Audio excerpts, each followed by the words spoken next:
Welcome to City Cinematheque, where the art and pleasure of the movies are the subject of serious discussion. I'm your host, Jerry Carlson, and I teach film studies at the City College of the City University of New York. Today, we continue our series, Innovation in Early American Sound Film, and we've got a gem, a rediscovered gem from 1933, The Sin of Nora Moran. This film has been called proto-film noir and proto-Citizen Kane.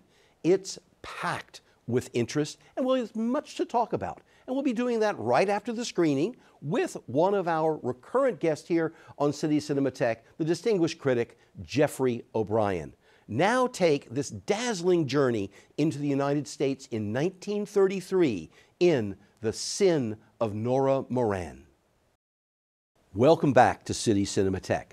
You've just seen a film that runs a really short running time, but packs quite a wallop in all kinds of ways. It's a very, very rich and strange film in all kinds of ways, and we've got 30 minutes to chat about that.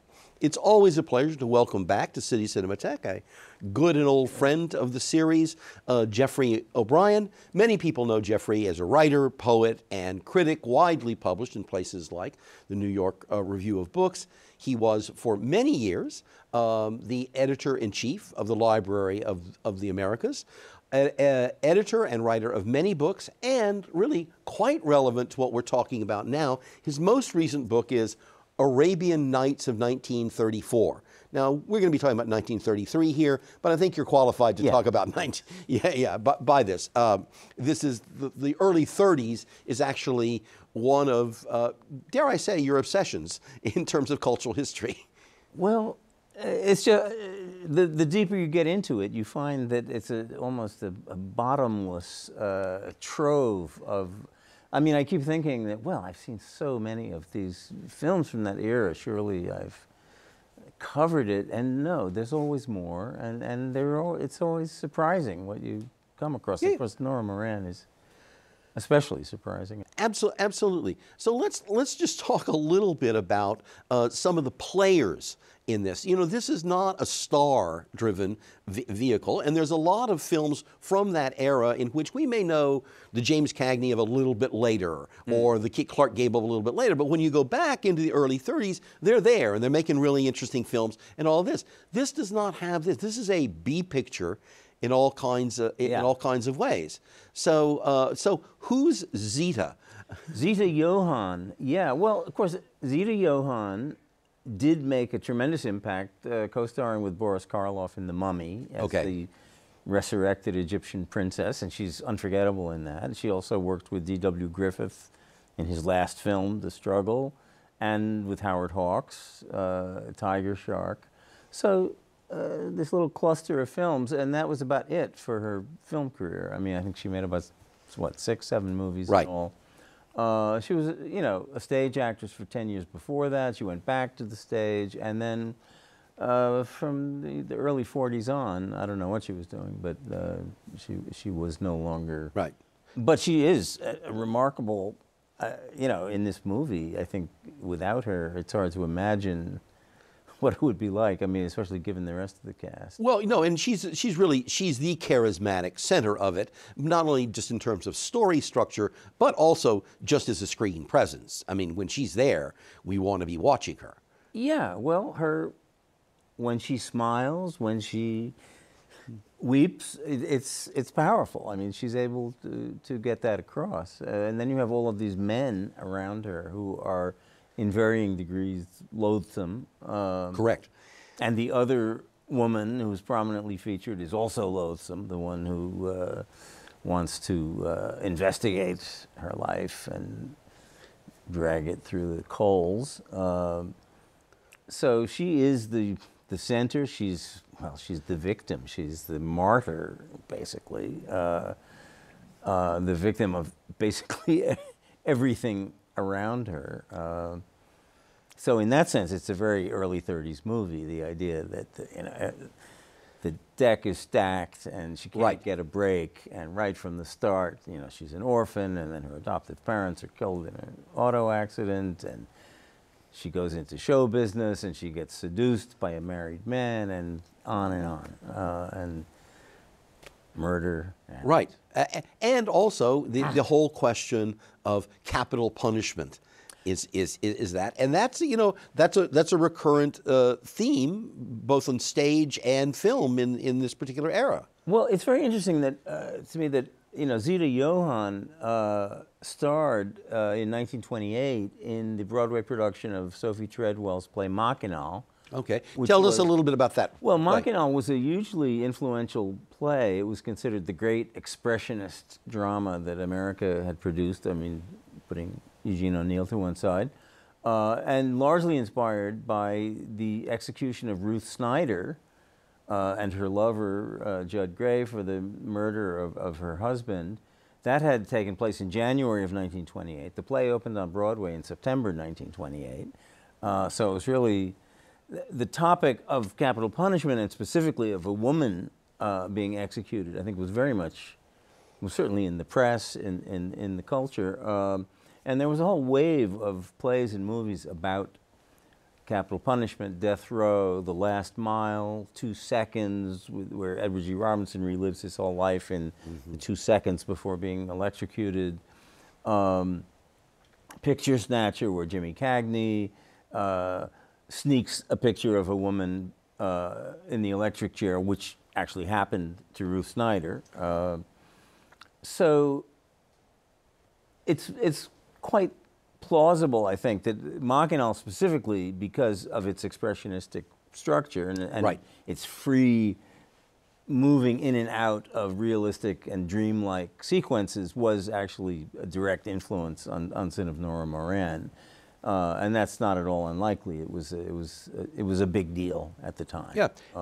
Well, let's stay with this whole question of this incredible stylistic pastiche, and I mean that in a positive way, of this film, because in other early 30s films like the backstage musicals, I mean, they go, when you get into a Busby Berkeley sequence, sure. I mean, clearly we're in a Busby Berkeley fantasy, you know, sequence, but you know, it's all motivated, you know, simply by the backstage kind of setting most of the time. Here, we're really going in all kinds of different directions in representing the experience that she's having, and we're slipping and sliding into all kinds of different modes of experience. Well, it becomes a question of, well, who exactly is having the experience, and who exactly is telling this story? Because it's you know, we start with a framing sequence that's very stagey, where, you know, Alan Dinehart, the district attorney, is seated at his desk, and then his sister walks in, indignant,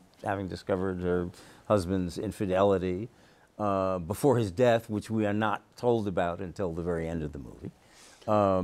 Like many other things, there's a kind of withholding of information all the way through that helps to make it all cohere, actually.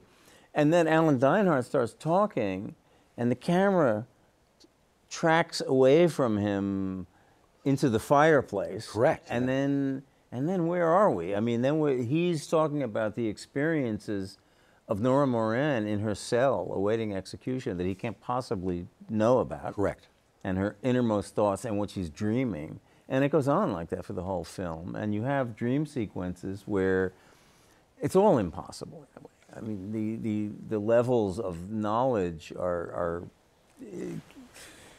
just, everything is blending together so freely that, I mean, culminating in that amazing, it's kind of central to the film, where suddenly her corpse is laid out with tall candles, and Alan Dinehart, the DA, and her lover, who is now the governor, are looking at her body, and the governor is clueless and is saying, well, what's going on? What happened? And Dinehart is going, well, she's dead, and I don't like what they did to her hair, and they had to shave it off before she was electrocuted. And it's that scene alone, to me, looks like an outtake from a Buñuel film from the 1950s. Right. The whole otherworldly weirdness of it. And again, the question of, well, whose dream is this? Yeah. Where are we? And that recurs over and over again. Where are we? I mean, Nora is having a dream, and somebody in the dream is saying to her, "This is a dream," and then Nora is saying to the person in the dream, "But I'm not in prison. I'm here." And then the dream is over. But it's never a clear distinction, and you know. Well, and there is no stability, you know, from first to last. No, and that's actually my contrast with something like the backstage musicals, because we always know where we are. That, you know, here, whereas this film, as you've just given us great examples, keeps throwing us off. You know, it's almost like there's a trap door. You know, there's, okay, now I know where I am, but no, maybe I'm not here. In that way. And so there's like 3 different dream sequences. What do you think of them as are they all the same, or? No, they're all quite different. And sometimes it's very striking that they don't look like, some of them don't look like dream sequences at all. You think you're seeing a realistic flashback, and then in the midst of it, the dialogue indicates that you've moved into a completely dreamlike situation in which people are in the future talking about something that's already happened. Yeah.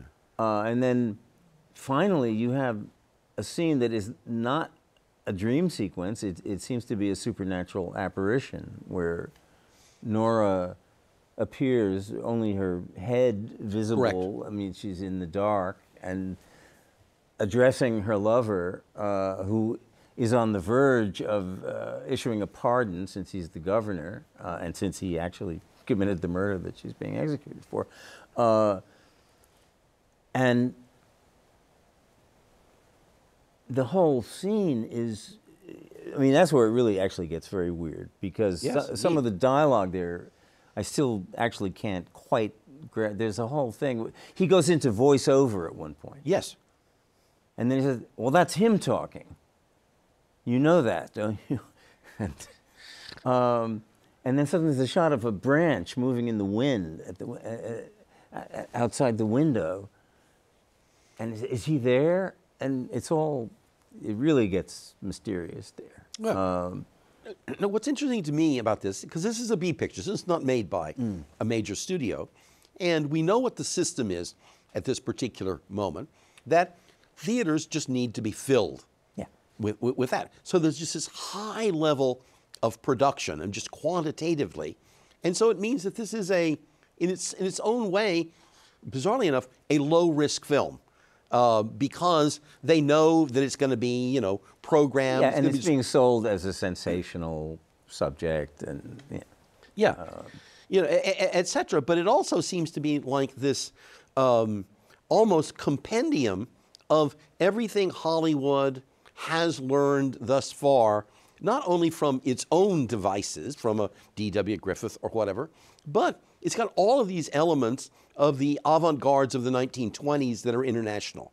Like let's talk about the montage sequences. Well, there's, that whole extended sequence of different montages illustrating her early life. You have the billboards at Times Square, kaleidoscopically whirling around. You have her trudging through the city, superimposed over shots of the city, and then signs appearing, no jobs today, position filled, and then you have ballet dancers, and then later on you have the champagne bottles and the glasses and the jazz drummer, all of these things.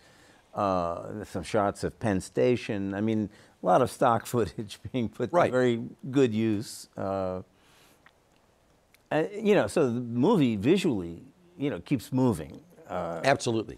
There's always something to look at. There's always something changing, which is, again, not always typical of these Poverty Row movies, including, I mean, Phil Goldstone, the ostensible director of this. Let's talk about that. Who's Phil Goldstone? Yeah, well, I've only seen one other of his films, Damaged Goods, a movie about syphilis that he made 4 years later. And it's filmed basically like the opening shots of Nora Moran. It's completely stagey and people just having long dialogue scenes with a more or less immobile camera. So there's absolutely not a trace of the kind of experiment that you see in Nora Well, Moran. in fact, it's almost the inverse of that. It's every cliche about a low-budget early sound film, right? Whereas this breaks all of those. It's just so energetic. And also Nora Moran, I mean, yeah, a lot of the acting is very weird or I mean, I don't know, Henry B. Wolfall as Father Ryan and so on. But it's very clipped. I mean, you don't really have time to get bothered by it because they all go by in a flash. Right. All of these scenes. I mean, the scene with the adoptive parents in the car crash was just some bit of stock footage from somewhere. Right. Of a car careening off a highway. I mean, it takes what, a couple of seconds. And, right. And, all of those montage scenes, I mean, basically each beat is a fraction of a second.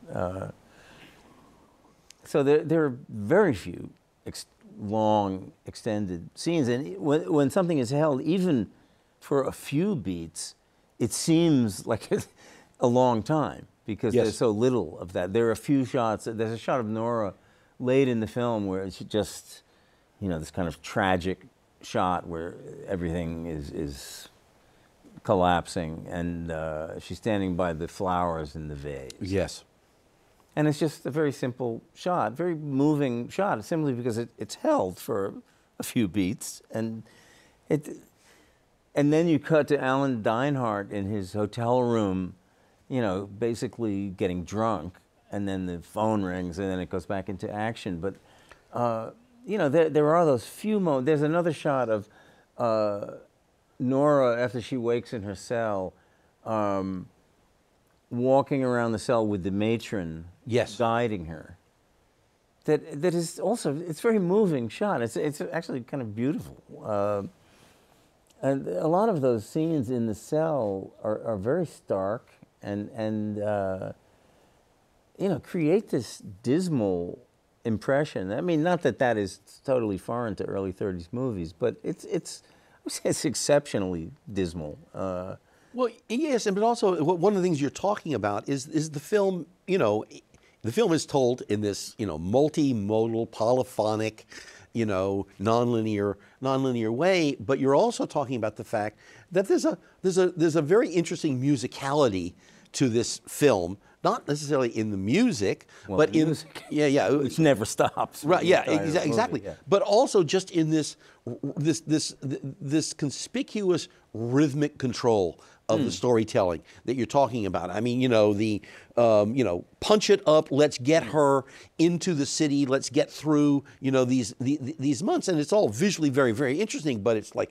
moving like a subway express train, and then there'll be this, you know, there'll be this conspicuous pause in the kinds of scenes that you're describing, and you know that are not theatrical because one, they're framed so well. The shot is thought out, but all of a sudden you're saying, okay, now we're soaking up something of Nora in a new kind of way. We're not rushing through. We got to stop and understand what she's going through at this moment. We got to understand her emotional state. At this particular moment, and that's really under control in the film. Yeah, and it's interesting because the script also kind of underlines everything. You have this narration which talks about the subconscious, and she's reliving the pattern of her life, and everything is unreal and grotesque. I mean, so it's like the narrator is explaining the technique. Yes, and so what you are seeing is Nora's subconscious being.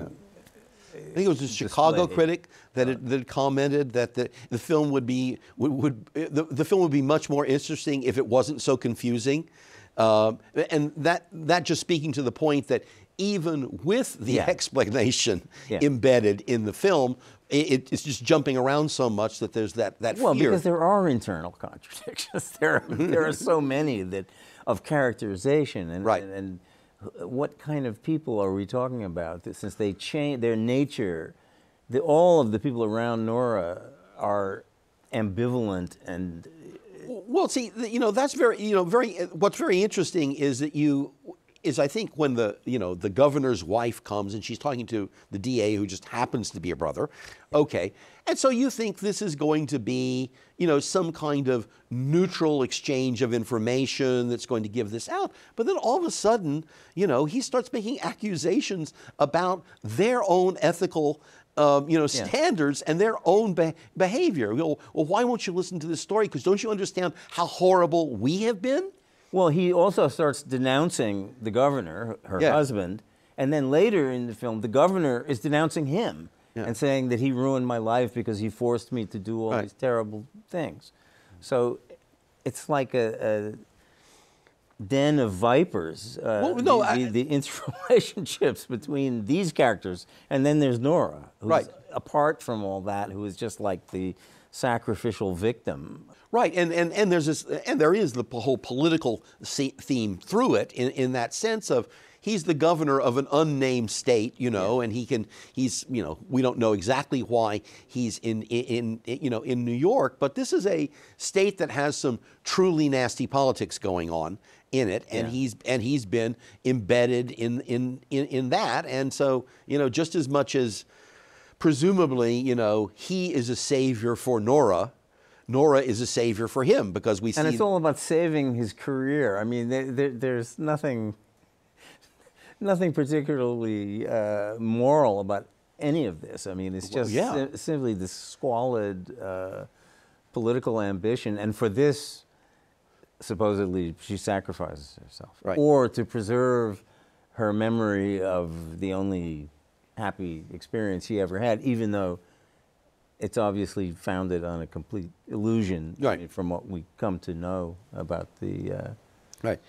Well, I've mentioned that, that this is a film that I think, it's a kind of like encyclopedia of everything you can pick up in certain kinds of film technique. In a certain sense, we haven't said this exactly, in a certain sense to say, hey, we're going to show you how lively and in a certain sense, how crazy and lively a sound film can be.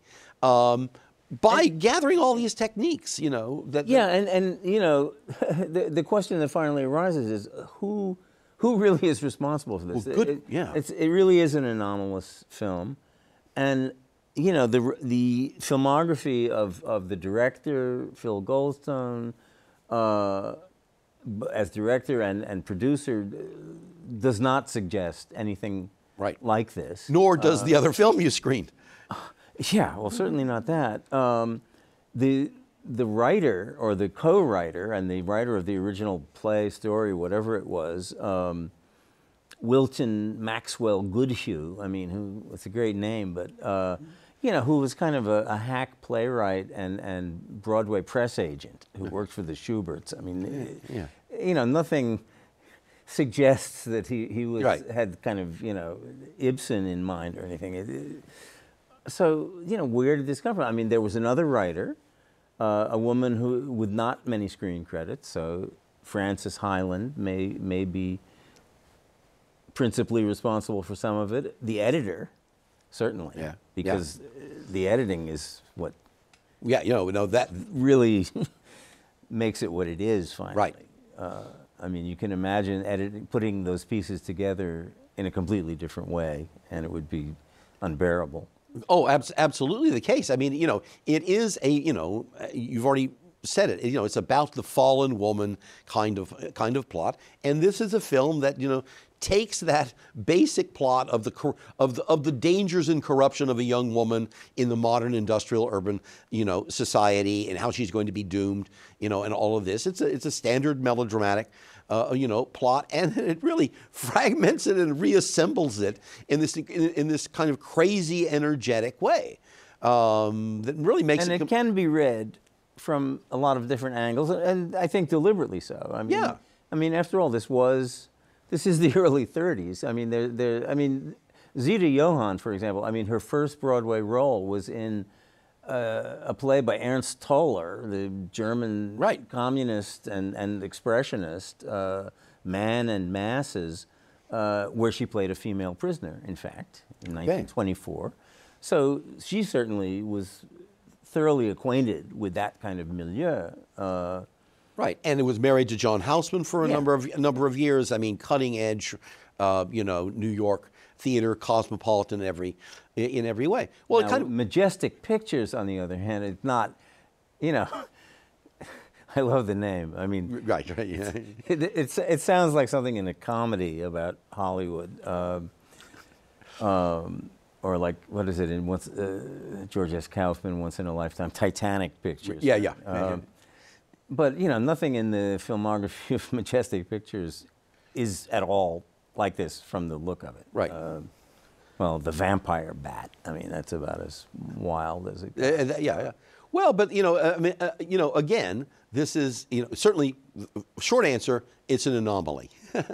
But longer answer, not so much longer, it's a glorious anomaly because, you know, again, given this mode of production, something like this could actually happen. And it doesn't happen again with this particular set of players. We don't know why that magic was there. But what we do know is, well, you know, we might use the name of the director as the auteur, but that's probably not accurate in terms of who was really making all the decisions. But what we do have is a sense that this is a highly authored work. Everything is so deliberate. Absolutely. And so determined. I mean, you know, from start to finish. Okay. So who? And you know, we have to. And by the way, we have to finish here with start to finish. If you've just enjoyed our discussion today of The Sin of Nora Moran and like to know more about City Cinematheque, there's a way to do so. Please visit our website at CUNY TV, www.tv.cuny.edu. There you'll find information about this show and all the other programming on CUNY TV. That's www.tv.cuny.edu. Jeffrey, always a pleasure. Very rich 25 or 30 minutes, and look forward to our next chat, okay? Same here. Okay, thank you so much. And thank you for joining us today here. And please join us again on City Cinematheque as we continue our stroll through the archives of film history. Goodbye for now.